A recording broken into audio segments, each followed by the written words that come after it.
Enzo Recto, kalaban ang katiwalian at kasinungalingan, kakampi sa katotohanan at kabutihan.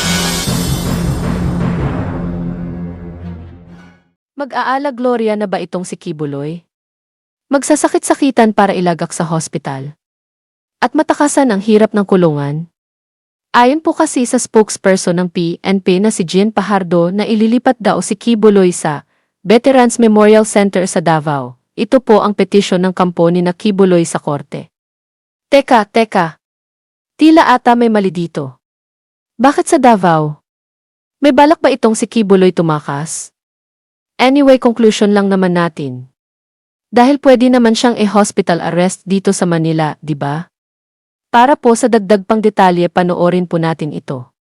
And then, nag-motion din po ang mga abogado po ni na Kibuloy na malipat po itong si Kibuloy at si Ingrid Canada doon po sa Veterans Memorial Center po sa Davao because accordingly ay meron po silang mga existing medical condition at nahihirapan po sila sa custodial facility at ang decision po ng judge po dyan ay ni-require po ang PNP na sila po ay titignan po ng mga government doctors po to check po yung kanilang mga medical conditions po. And then ang motion din po ng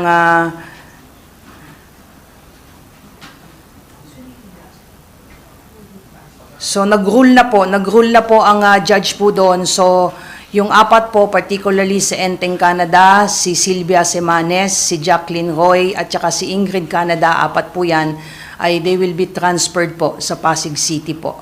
Naglabas na po ng commitment order po. However, si Pastor Kibuloy po, pending resolution po doon sa kanilang motion to be checked by the medical doctors po na manggagaling, na ipoprovide po ng government po ay may iwan muna po siya pansamantala sa custodial center po.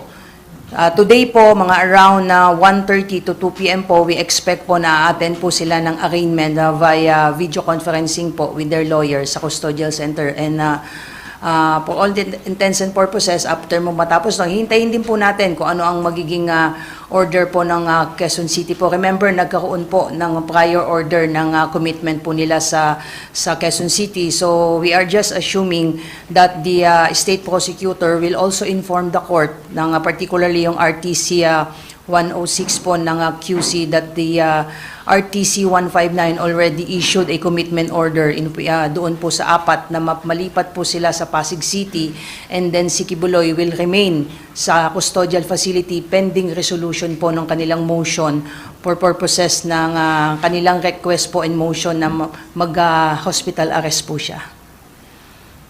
The transfer of the four will happen today. Today. Unless there will be a subsequent order to be issued by RTC Pasig po. So the only reason pala bakit ibinalik si Pastor dyan is because of the motion, not because of security. Yun po yung napag-usapan po doon because he will undergo a medical assessment po ng mga government doctors po. Si Pastor lang po, kay Pastor. But yung the remaining four accused pursuant to a order of commitment po ay ililipat po sila sa Pasig City po. Wala pa po ma'am because sabi ko nga mga around 1:30 to 2 p.m. po ay magkakaroon pa po ng arraignment via video conferencing po. Di ba yung hospital arrest for the two? Yeah. Yes po, but we have to comply with the order of the court. Dininay po yung motion po nila. Ang pinayagan lang po yung kay Pastor Kibuloy, he has to undergo medical assessment for purposes of ascertaining whether or not how complicated po yung kanyang medical condition suffice to even consider na mailipat po siya sa other custodial facility po. Ma'am, may deadline ba kung kailan kayo dapat mag-submit ng report ninyo kapag na-check niyo yung health condition? Wala pa po kasi yung official order po ng korte po kung in terms of the deadline po. We are waiting for the official resolution and orders po. Yung mga sinasabi ko po sa inyo are just verbal instruction o verbal order ng judge po during the proceeding po. Ma'am, sino ma'am yung naglabas, anong court yung naglabas ng order to deny yung paglipat niya sa TISAP itong kay Kibuloy? Ito pong 159 po, kung saan po sila na-arraign this morning. RTC 159 po ng Pasig. At the same time, ma'am, comments nyo rin, nag-file ng comment opposition ang DNB. May ano pa ba ito, ma'am? May visa pa? Kasi Dininay na po yan ng judge yung kanilang motion na ilipat po sila sa AFP custody po. Dininay na po yan ng korte. Ma'am, tama, nandun din yung side ng complainant po sa arraignment kanina. Yes. Si Amanda lang, isa lang. Yung complainant po is si minor AAA. We cannot give her name po. Yun lang, isa lang. I understand isa po. Si minor AAA po ang nandoon po. Ma'am, may we get update din kay Pauline Canada? She was also present during the arraignment kanina po at dinala po siya from Pasig jail po. Dinala po siya doon ng mga warden po. And then binalik din po uli siya sa Pasig. Pasig City Jail po. So, ma'am, ibig sabihin, hindi pa rin sila magiging magkakasama?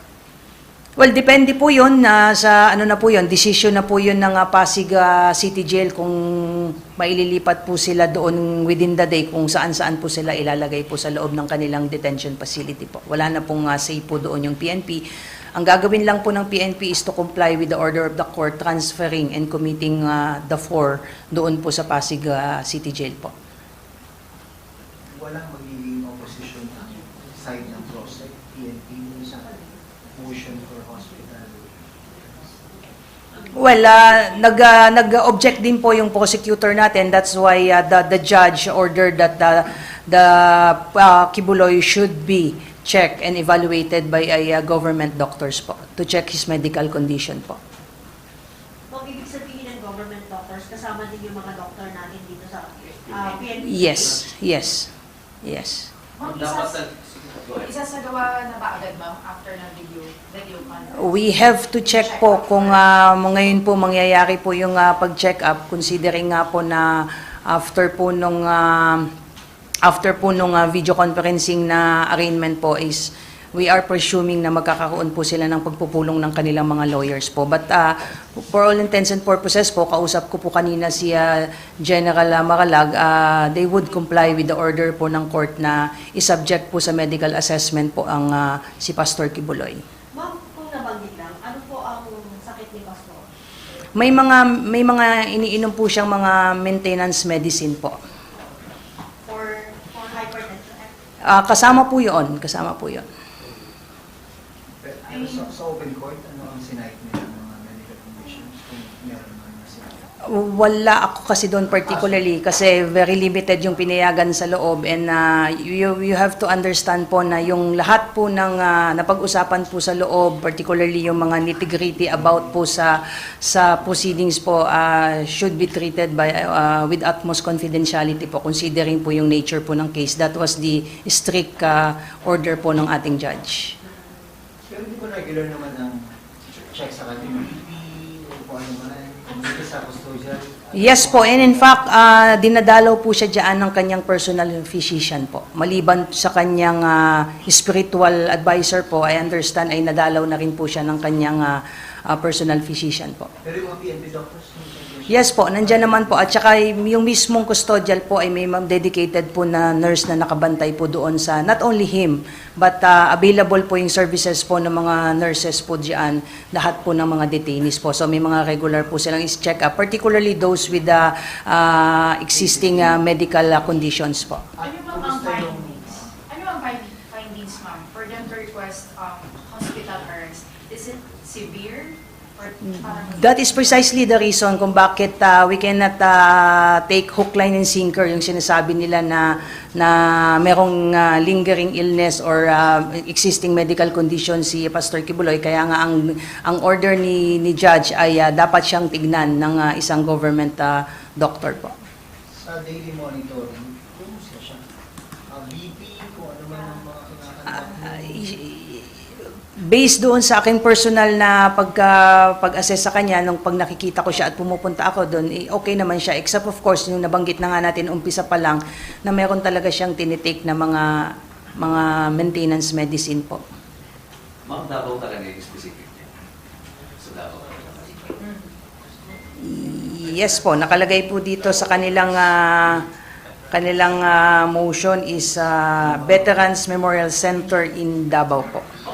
Ang daming palusot ng mga kampo ni Kibuloy, pwede naman siyang i-house arrest dyan sa Manila, bakit pa Davao?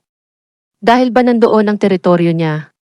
Sana mapansin ito ng ating kapulisan at magawa ng aksyon para mapigilan.